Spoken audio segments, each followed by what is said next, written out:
Good evening, everyone. Tonight, we had a space symposium this week. Jared Isaacman finally goes before the Commerce, Science, and Transportation Committee. More debate on space policy. Can we do the moon and Mars after all? Astroscale is partnering up with Orbit Fab for a DoD mission. VAST has signed up 3 more partners for Haven 1. And some people have a plan to bring back the oldest existing U.S. satellite. This and a whole lot more from Cancun in the Rockies, Colorado Springs, and the news desk at the Center for Space Commerce and Finance. My name is Thomas Andrew Olson, and this is The Unknown Quantity.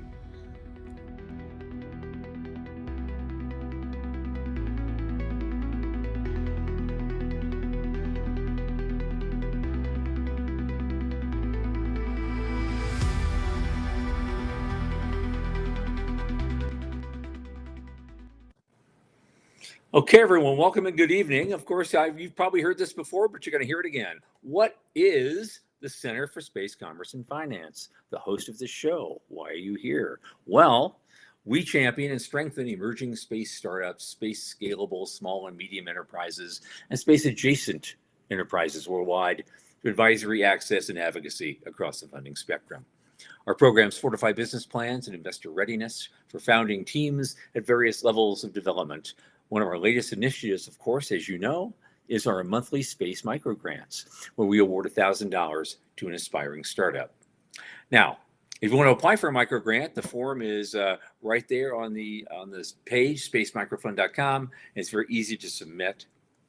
And of course, we also encourage our listeners and fans to help us support our microgrants. And near the bottom of that page is a link button to our support portal, where you get the option of a one-time gift or a monthly subscription. Think of it this way: $50 to $100 a month for 6 months or more can help a lot of new firms get out of the garage. Thanks so much. Joining me now is one of my podcast producers, entrepreneur, one of my oldest space friends, Michael Lane from Liftport. Michael, get in here, man.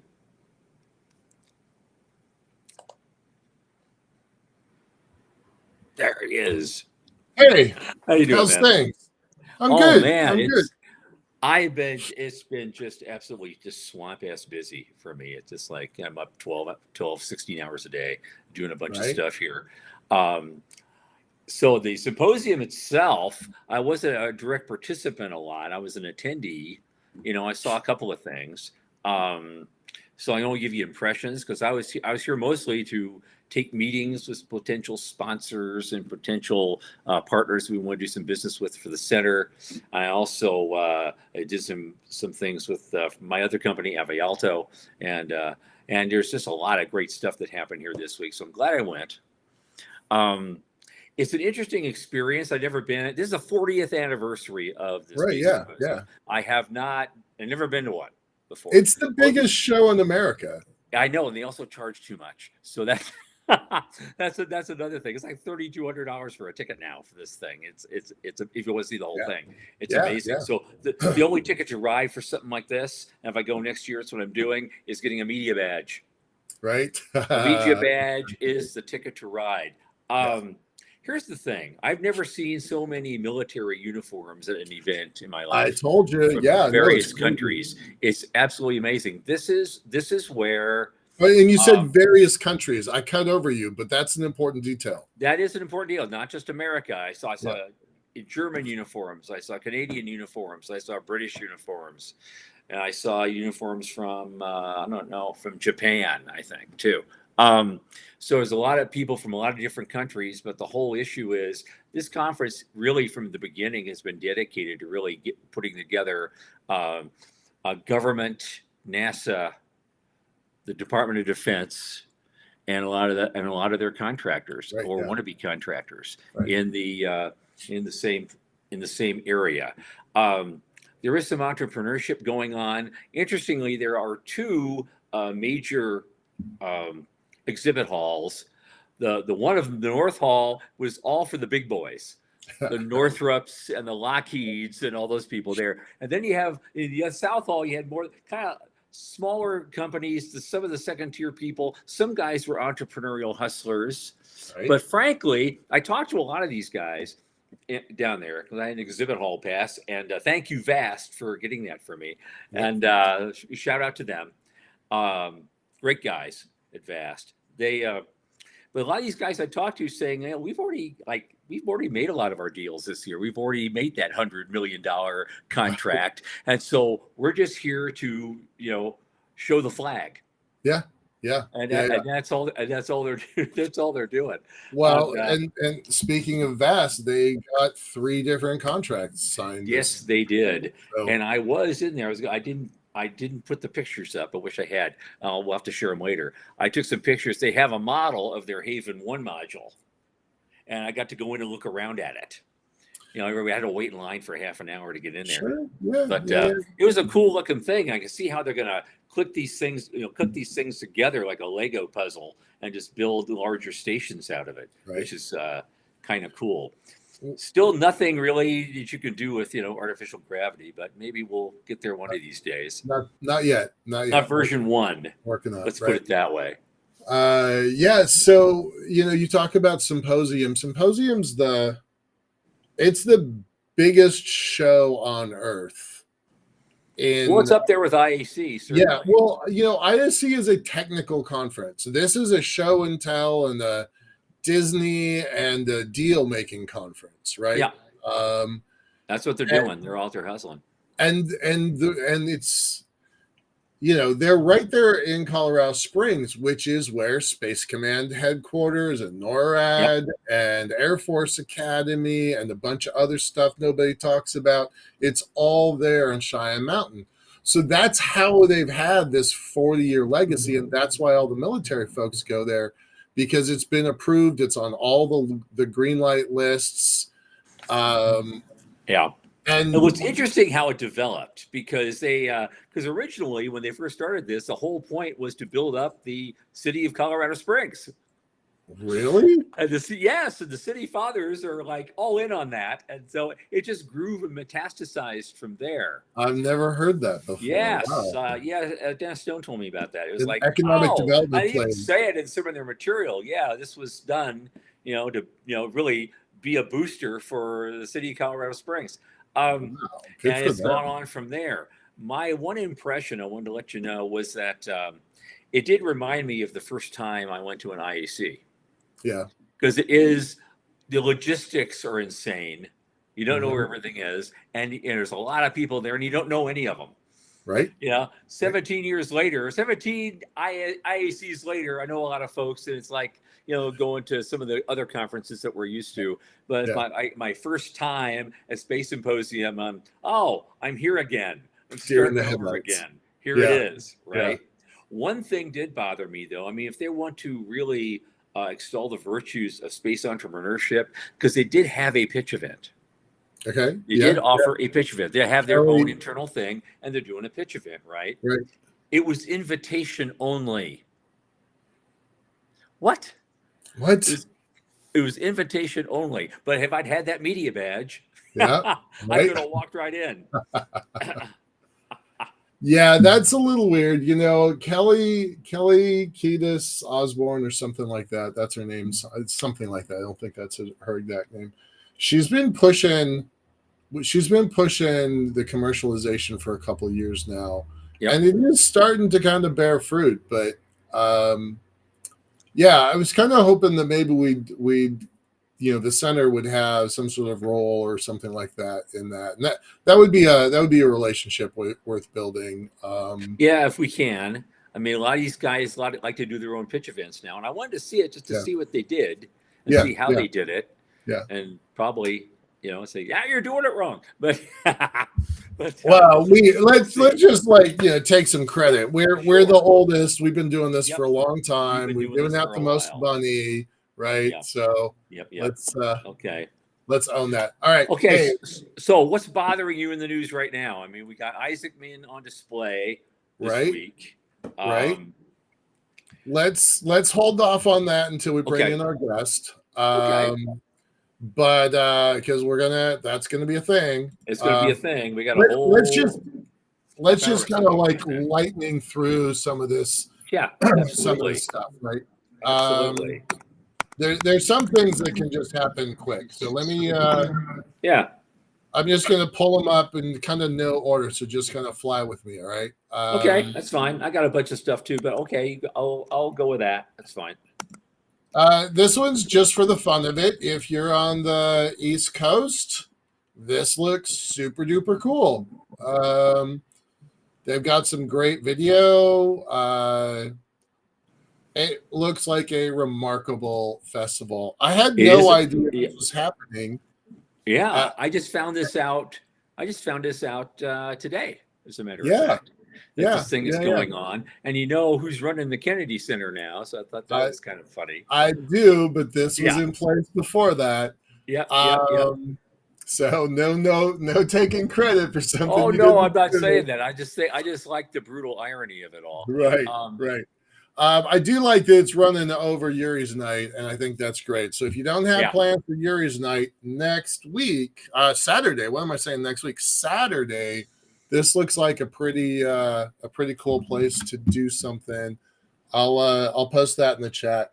We're just gonna fly through some links here, so I don't want to take a lot of time. Is there anything else you want to say about this one? Not about this. No. Moving All on. right. All right, moving on. Another one that's really interesting, totally unrelated, is General Quast is in the news with a editorial. I'm just going to post that. So most people don't know who General Quast is. So that's the author here. We have interviewed him on other shows many times. Fascinating character. And then some people might know Jess Spawnable as, one of the early pioneers during the Apollo. Yeah. Right. So they're like, build a culture of entrepreneurs at NASA. Now, Quast, really interestingly, was a 3-star general, lieutenant general of the Air Force. And you could argue that he got booted because he was pushing for the development of Space Force. He was one of the critical architects of Space Force, but they retired him. He didn't retire. They retired him before Space Force was officially born. And once upon a time, yeah. What's that? He sounds like a clone of Pete Worden. Well, he and Warden and Garretson and Coyote Smith, they're all on the same team. They're all on the same thing. And all of them were retired early because of their very outspoken positions. So there was talk for a minute about General Quast being the secretary of the Space Force, in the same way we have the secretary of the Army and Navy and Air Force, that Quast might be considered for the secretary of the Space Force, but there is no such position yet. So I just think it's interesting. And then he went on to work with Dennis Wingo, and he's built a small company. So again, we don't have time to get into details of this, but it is an interesting story there.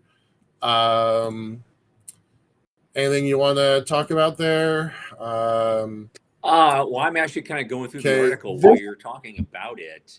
I find it interesting that he really connects together the early entrepreneurial vision that Pete Conrad had when they were building Delta Clipper, and that's how he kind of ties it together from way back in the 90s. Yeah, and then he does, SpaceX and it's a I think kind of showed him how to do it again in the 2000s. So here we are. Yeah.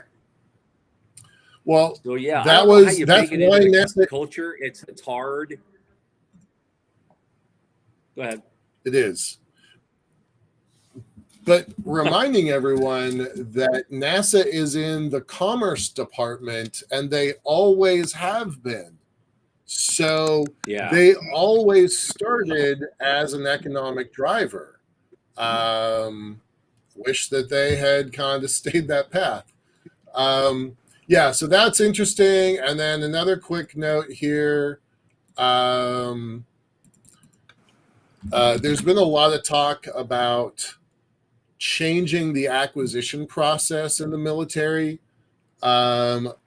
I'm going to see if I can find the one key line here, but if I can't, basically it says, here we go, right out here. Any program 15% behind schedule or 15% over cost will be scrutinized for cancellation. So if that doesn't get somebody's attention, I don't know what will. Yeah. Because Yeah. they're all over budget and over time. So Pretty much. This should Yeah. make the entire sector very skittish right now. Here's a lot more where to I it felt than like this, but here's where I felt what's like I was that? ahead of my time. Back in 2008, I think it was, I was at an ISDC. I was invited to participate on a panel where they were discussing a procurement reform. Okay. Oh my God. It was me, a guy from NASA, and a guy from SpaceX. And I was up there. I had to start. I said, okay, let's have some fun. And I likened government contracting and all the money that's slipping through there to a form of heroin addiction, because they had a lot of the same addicts and they had a lot of the same problems, being addicted to the heroin of government financing for everything. And you find yourself, you start out with this great little entrepreneurial company, then you wake up one morning 20 years later and find you have more lawyers and accountants working for you than you do engineers. And their whole point of those guys is to get you more contracts. Right. That was my point of it. But the slide started out with this giant photo of a syringe with a needle coming out and a little bit of stuff dripping off the end of the needle. And so, God, yeah, that kind of got things going. And then the NASA guy had to come up next. And and he said, well, speaking as the guy who offers the heroin. Right. The pusher. Yeah, so yeah, I was going to get invited to something like that anytime soon, but no, probably not. Ahead of my time, right. Renaissance man, that's me. Right. All right. I'm going to share another one super fast. Space Investment Quarterly. We never miss a beat on this. This is worth like an hour show all by itself. It is. I was going to say, because I just got it in my inbox. I got to download it, and I got to maybe on the plane tomorrow. I'll read it because it's worth a read. Right. Every square inch of it. This is. I always look for this, and you're right. Every square inch of this. So this document is our industry Bible. We should all memorize it and take action on it. And it's $4 billion have been invested in 104 companies in the last 90 days. Oh, let that sink in. Yeah. And that's not counting. We just talked about a $13 billion contract from Space Force to ULA and Blue Origin and SpaceX. That's not counting that. This is private capital going into space. So pretty awesome. I think this is the first time I've seen this. They've had 15 exits with $4.9 billion in exits. So that's actually new. I think that's new. So, well, that's the most fun part about this now. We got to live to see it, real exits. Yep. For lots of money. We always we're hoping against hope we're going to see that and be able to talk about it someday. Well, here it is, folks. Here we are. The amount of exits exceeded the amount of money going in. And of course, $350 billion going to 2,200 companies. Yeah. That's where we live. That's what we do. That's why we do this stuff. So absolutely. I think that's super cool. Can't really spend a lot of time on it. What's the next cool thing? I know a couple of them we're going to be talking about here in a few minutes. Yeah, this one's a couple of minutes. You want to throw out some more stuff? Okay, yeah, sure. So this one, I just think this is fun. This probably isn't super important. Oh, yes. But I think it's just fun. I just think it's cool that we're doing something like this. I've been in the building where this thing was constructed. I got to take a tour. This building is still over. It's at the it's in Washington, D.C., the Naval Research Lab. But this is America's second satellite. and it's the third satellite ever built. It was, think about the timing of this, right? Oh, I know. Sputnik It's happened 1958. in October 57, Yep. right? Yep. Yep. Yep. So Yep. that's it, Sputnik. man. This is us moving, reacting. That both NASA and DARPA were stood up in this same amount of period within 180 days of Sputnik. NASA, DARPA, Vanguard 1, and whatever the other one. Yeah. They were This all Explorer constructed. one. Yeah. Just Explorer 1. Thank Yeah, you. Thank you. Explorer 1. Right. Explorer 1, it was launched on a Jupiter C, actually. And instead of the Vanguard rocket that they built that blew up on the pad. Right. But the fact that that thing is still there when all the other ones that were competing are long, long gone. The only thing that would be just as good would be if we could have the original film of that launch, because if we had a little more time to prepare, that would have been brilliant. But the thing is still up there, and somebody's trying to figure out how to bring it back. And that would be an amazing thing to do. Love this.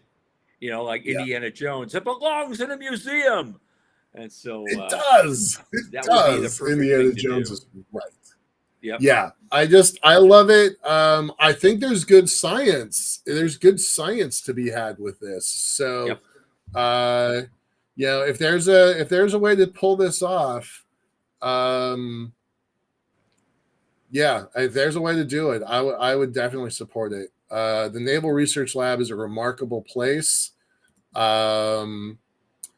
And I just kind of want to see if they can do it. And the material sciences of this, just think about how shiny it is right now, but after 67 years, by the way, that's 10 years older than me. So that really is old. I was already in the world. I was 4 years old when that thing launched. Yeah. So don't get me started. Right on. Yeah, right. But I mean, if you look how shiny it is then and how shiny you were at 4 years old, and a lot has happened over that amount of time, and it's going to take some dings. It's going to take some hits. So I'd love to said that to other people. You know what? You were once a beautiful little baby. What happened to you? Yeah. What happened to you? You know the kinds of really annoying people that drive you nuts. What did? Oh yes, I know them well. All right, guys like me. Yeah. So, we just keep talking about the money of space. That's the point of this this whole show. And interesting, there's a comment in here about America first doesn't mean it has to be America alone, which I think is really wise. Yeah, absolutely. And the 32 nations of NATO all spending $400 billion to military budgets. All of that's going to go to the space sector. Now, yes, most of it's going to go to Europe. This is a good way for Europe to catch up. Well, right?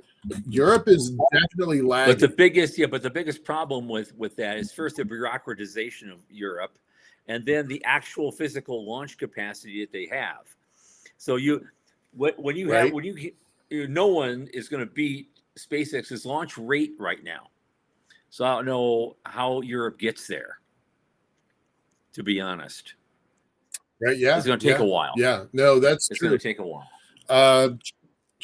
That's one of the arguments about China having 6 or 7 or 8 commercial. We use that term loosely, but they have a lot of launch capacity in early embryonic stage. Europe does not. So they're going to have to be hitching rides with folks between now and then. Absolutely. But this says that they're going to move ahead with satellite development. Okay. Right? You put $400 billion. I just showed you a chart that had $4 billion commercial money. You put $400 billion into space technology, you're going to get a return on that investment. So I don't know what this is the first thing I've seen in many years that says something relevant is happening in Europe. So I think that's kind of important. I think we're going to kind of have to watch this. Right. Of course, somebody should give them the memo over there that we know a guy in Taiwan that has 80 CubeSats ready to go. He can build them. He can build the innards to suit and find them a launcher to fly it on. So come on, guys, get a hold of this guy, and we'll get you together. Okay. Right. For the rest of the show, we're going to be talking about. For the rest of the show, we're going to be talking about the policy things that everybody's arguing about now and debating, which is moon or Mars, or is it a way to do both? We brought this up earlier. Has our guest arrived yet? They have. Yes, sir, they have. Our guest is here? Yes, sir. Okay, then let's bring in our guest to talk about the article that he wrote this week. Dr. Doug Plata is with us today. He's not just all about container ships in space. He wrote a very, very interesting op-ed for Space Review this week about, and there it is, about what the policy should be and how we can achieve doing both at once. And there's a lot to discuss that. And I thought we'd just bring you in and get you started on that, and then we'll just have a free-for-all for the next 30 minutes, which I think is going to be just wicked fun. Yeah, Doug, welcome back to the show. Thank you, sir. Appreciate it. Doug, give it a little bit of your background. You're wearing scrubs right now, so people might wonder about that story. But then the rest of your space story, please. Yeah, so I'm a physician, occupational medicine and urgent care. My undergraduate was biophysics, so I have this physics sort of / engineering background. So I've always been interested in that. And then I got bit by the space bug, and I'm sure you guys know what that's like. No cure. There's no cure, doctor. There's no cure, and I don't want a cure. It's so fun, exciting, and I think very meaningful, because I think that we are really, I honestly believe this, we're at a point in a transition in human history. I think we're going to see probably in the next between 5 and 10 years, we're going to see humanity begin to spread beyond Earth. And I think that it's unbelievable. And so many people don't realize where we are. And man, I don't know about you guys, but I feel like the news is hitting us fast, every direction, economics, international, technology. We're going to have robots everywhere. I mean, and space is no different. It's incredible.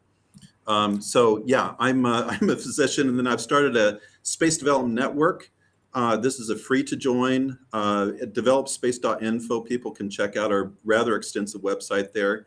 Free to join for space advocates to sort of network together in Zoom working groups to, at the level that we're able to try to advance the cause of space development.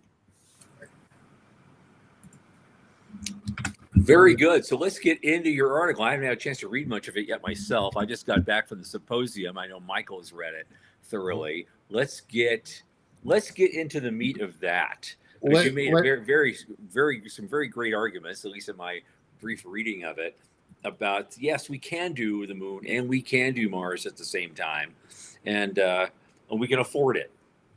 So speak to that, please.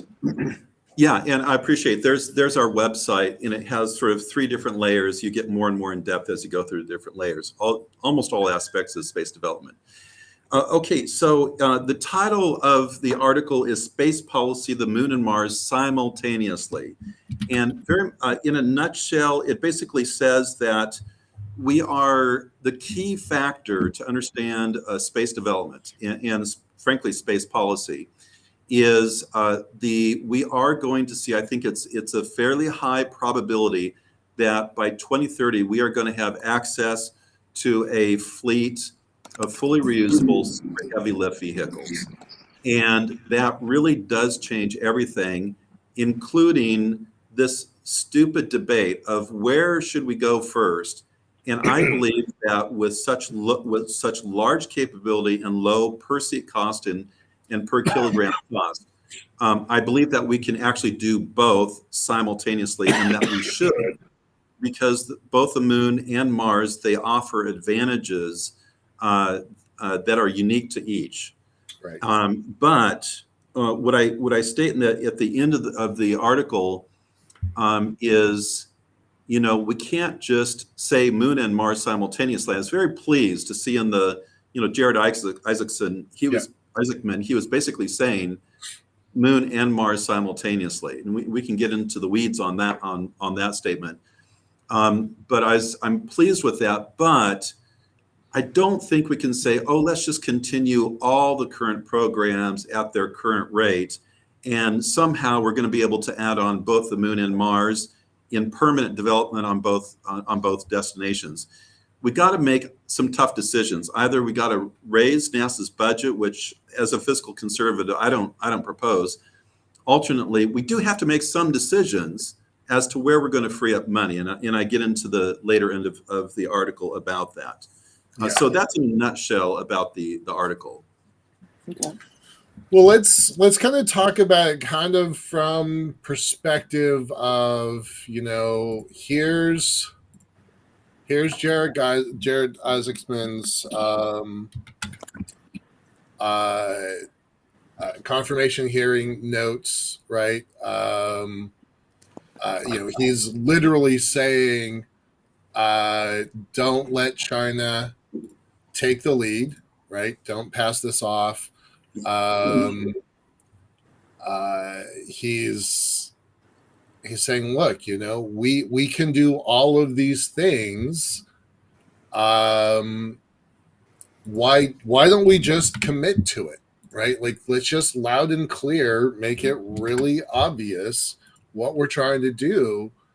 And I really don't know a lot of people that are going to argue this. So, I mean, the timing of your article on Monday and his evaluation yesterday, I do think that some of these questions are legitimate questions about consolidation, consolidating NASA centers, moving a NASA center. There's been talk about moving it to Florida. Coincidentally, we didn't have time for the news, but there's talk about that Space Force will be officially moved to Alabama in the next couple weeks. So that's out there. So there's definitely are some questions about Isaacman. Michael, I think Isaacman, I believe he came into this hearing as a pretty significant unknown. His positions, I think, were not clear. He said a few things, but surprisingly few, even though he was interviewed once, at least that I know of. And so when he came in, I think everybody was listening very carefully. Now, the thing is, the NASA administrator, it's not a policy making position, right? Right. Yes. It's under the administration and executes. And yet the senators wanted to find out what his position was on policy. And I think that the reason for that is because Isaacman was chosen by the administration, so presumably was, has had behind the scenes discussions with the administration, and so could probably understand the administration's position as it currently is. Right. But more than that, I think even though a NASA administrator is not a policy person, the NASA administrator does what the NASA administrator says does have significant influence, including back up to the higher levels of the administration. And so I do think that his position is relevant. And man, some of the things he came out with, he was on the hot seat. He was asked some sort of tough questions, sometimes sort of badgering sort of questions. He was evasive at some times. But I think that as I listened to what he said, I think there is coming a picture of perhaps where the administration was leaning. And this whole moon versus Mars thing, I think we have a little bit more clarity in the administration's position. And what it appears from what Isaacman was saying is that we're committed to going to Mars, i.e. what Trump said, we support SpaceX's goal of going to Mars as soon as possible. Trump mentioned 2029, okay, with people. That would be the earliest, but it's possible. But in regards to the moon, Isaacman, if you listen very closely to him, he says he strongly supports going to the moon as soon as possible. I believe he did say the fastest way to get there would be SLS Orion, okay? Yep, he said that. But his specific statement, and he was pushed by a lady senator, I don't really know my names that well, but she is asking, are you talking about permanence on the moon? Right.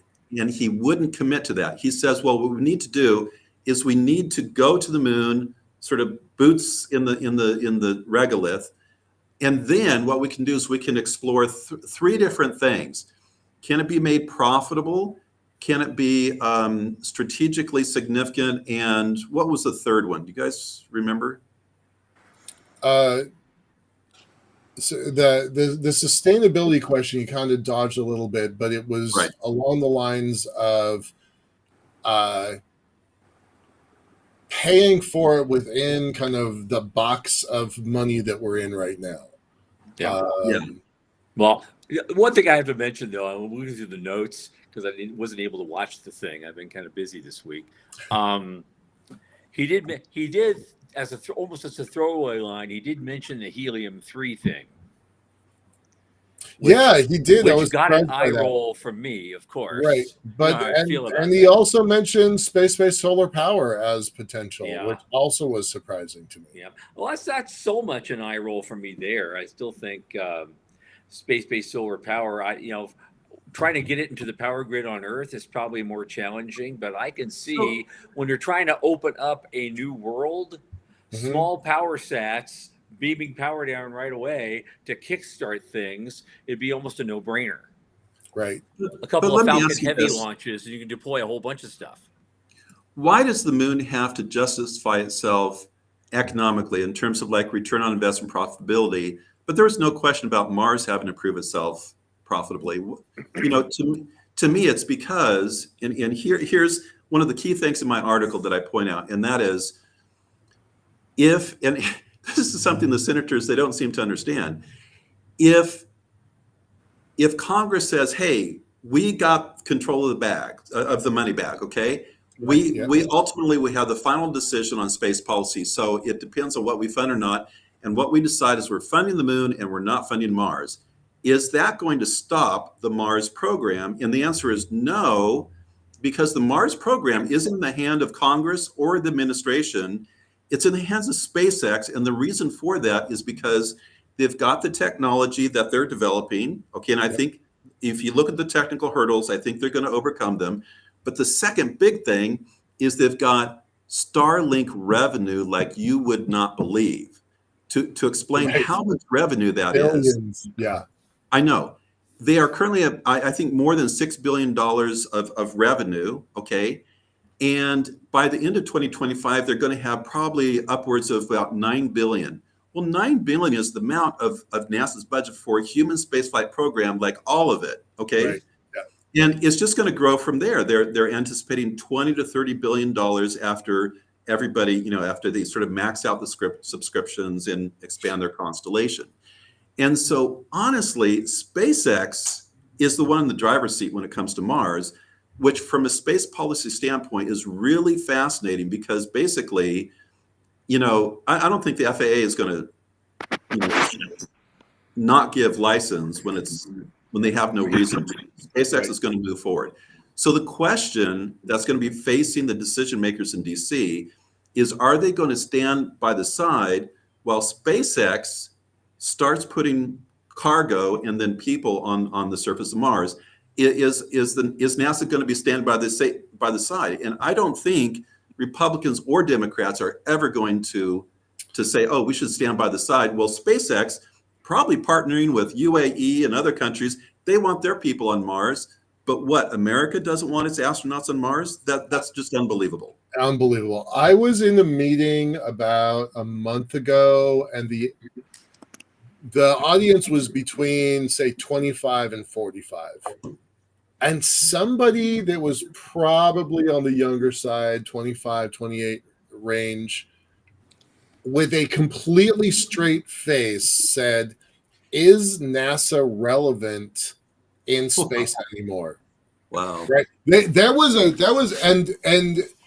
You two just both had your reactions, a little bit of giggle, a little bit of surprise.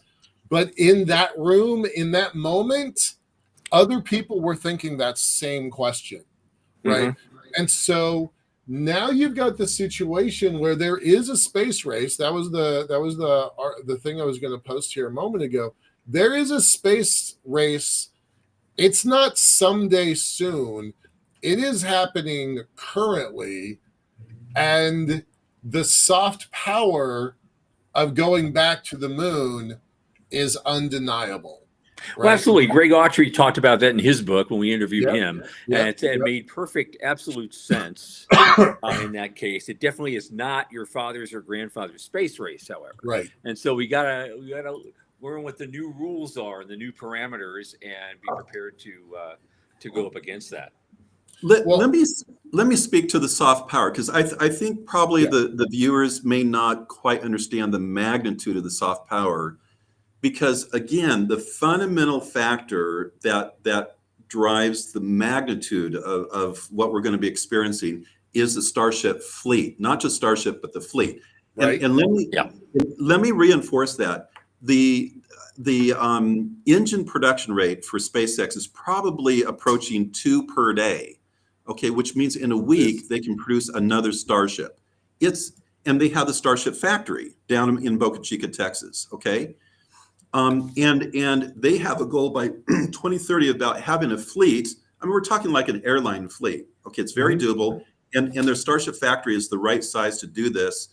A Starship fleet approaching about 100. I'm going to put it in the 5, 6, 700 is.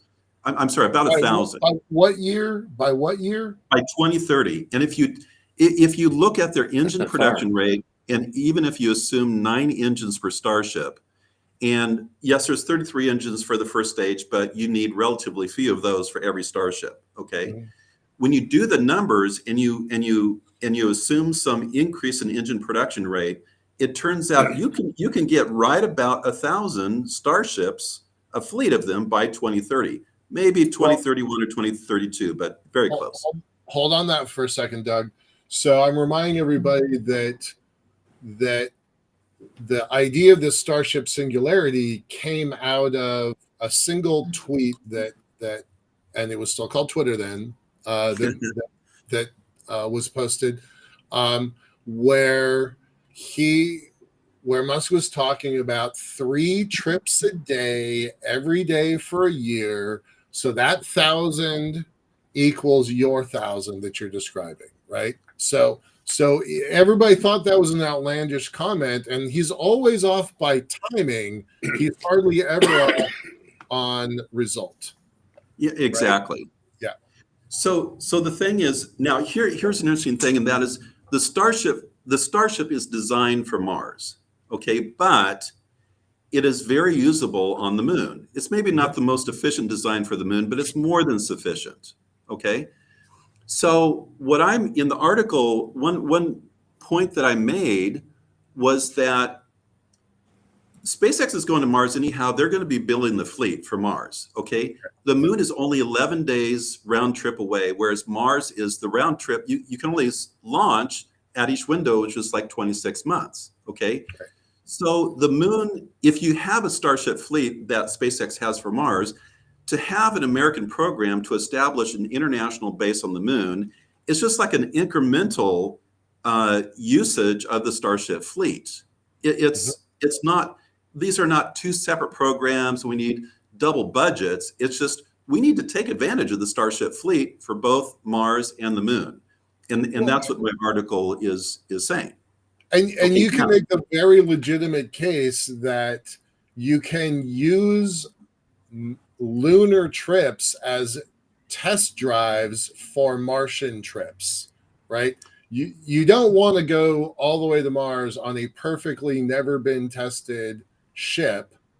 So send a couple to the moon along the way, test out your infrastructure, and then you have something reliable. Right, like those two things mesh together really nicely. So Michael, I'm going to sort of argue against that, but it's with sort of caveats.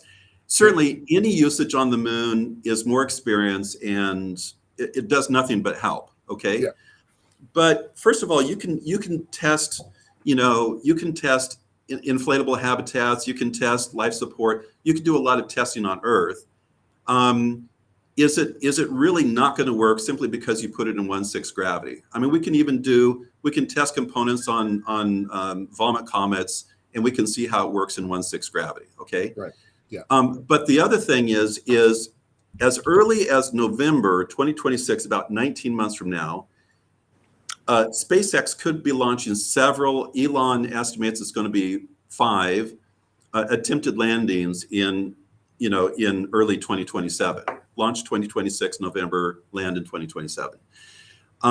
The thing is that if you landed on Mars and you start the equipment running there, and he's going to have his Optimus, his Tesla bot robots there to be able to work with the equipment, you can do a lot of testing and prove whether or not it's working in that environment. Okay, so you can already know that before you launch to Mars. You don't necessarily have to test it on the moon, although there's no harm and there's only advantage to test on the moon. But what I'm saying is SpaceX is not going to wait to have things tested on the moon before they go to Mars. And the other thing is yes, there's going to be no crew in the 2026 launch. Okay, it's only going to be cargo if they are successful in landing it, which is a significant if. Okay, but if not, then they will do even more cargo landing attempts in 2029. And we know sort of from experience that it takes a few attempts before they finally sort of figure it out. Like the landing of Falcon 9 took a number of attempts. But you keep iteratively doing the engineering until it works, okay? And then even in 2029, if it's like, man, we had 2 of the 5 in 2026 that landed successfully, so is it safe? In 2029, you launch a number of cargo starships with the crew being in the last of the line, right? And you do multiple attempts. And if you have reliable success, then you allow the people to enter, and there's your first people on Mars. If they don't work, you fly by Mars, you do a free return, and okay, you got a flyby mission out of it. Okay. So I'm telling you, if SpaceX is pushing for the earliest crew on Mars, I don't think it's going to probably be much later than 2031 or 2033. Okay. Can you come up with a scenario that works in this administration's timeline? Because I actually can't.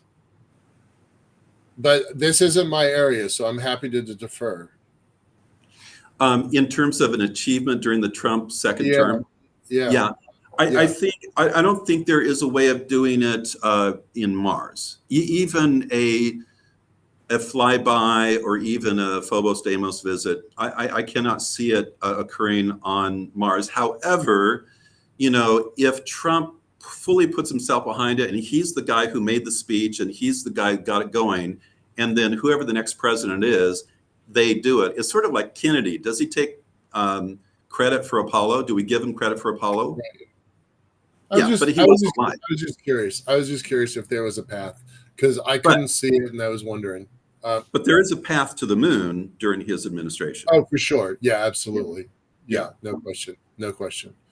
Let me get back to the soft power prize to be seized. Okay. Assuming, and I honestly think it's a reasonable assumption, assuming the Starship fleet,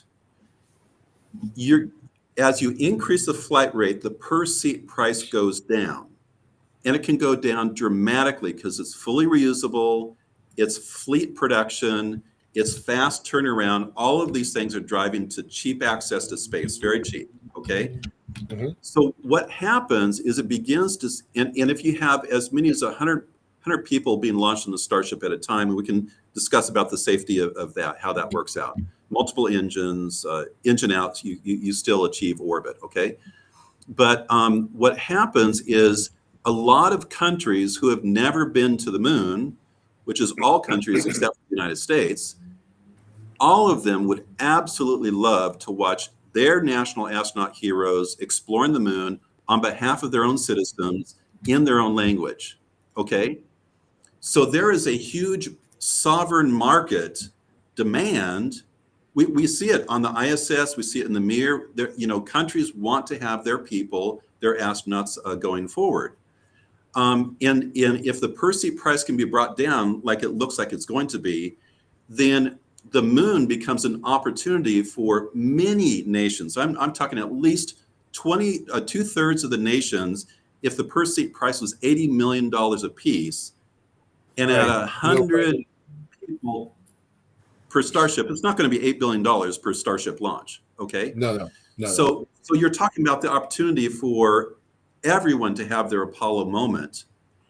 And what I'm saying is, I think America ought to lead and make that possible, to partner with SpaceX for the moon in not only a very large international lunar exploration phase, but an international base. And all the countries can credit the United States for making this possible. So this idea where Jared Isaacman can't commit to permanency, and he says, well, it has to prove itself strategically, or it has to prove itself financially. I think he's missing the whole point. He's missing the great opportunity, and that is the moon as a place where that'll grow faster than Mars, because it's 11 days round trip as opposed to 26 months.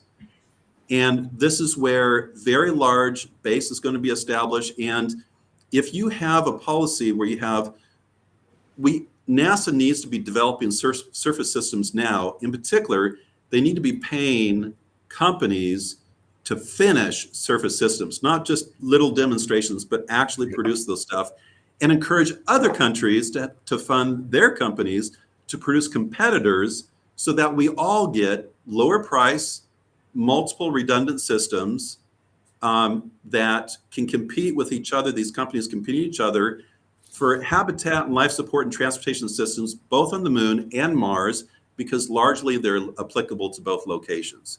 That's my vision for where we should go.